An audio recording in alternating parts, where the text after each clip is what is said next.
akasema kama unavyoona kwenye tukio hapo, hii ni foul ambayo ndani ya penalty box, hii ni penalty dhahiri shahiri.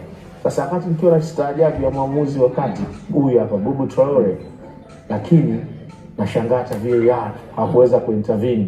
Mwamuzi Issa Sall wa Senegal yuko kwenye VAR, nilikuwa nategemea aweze kuintervene hapa kumwambia Boubou Traore kwamba hilo tukio ni foul, lakini wenyewe walikuwa kimya. Sasa wamelikumbusha mkasa wa kocha aliyekuwa Tanzania Adel Amroch. Nakumbuka alitoa comment ambayo ilimpa kesi CAF.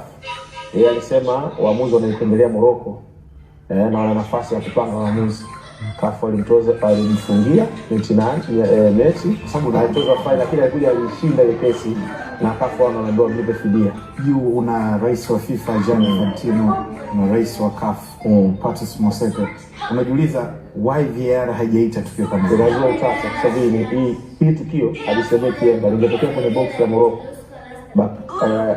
Baka Job au Mwamnyeto alimsukuma hivi mchezaji wa Morocco, ilikuwa penalty bila VAR. Kuna reaction ambayo wachezaji wetu walipaswa kuifanya zaidi ya kile walichofanya jana kwenye kuhamasisha zaidi kwamba hili tukio kwa mwamuzi, au hapo ndipo sheria ilibidi iwe vile.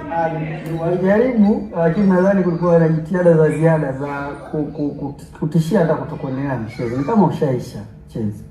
Kwamba mpira labda mmeupata, badala ya kucheza mnautoa nje, mnafuata tena kumsisitiza bana kule vipi wafuatilia vyumbani.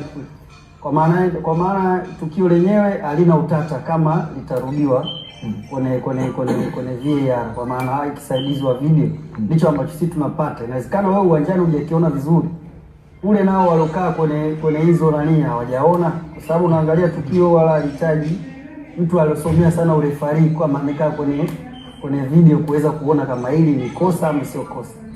Kwa hiyo kwa wachezaji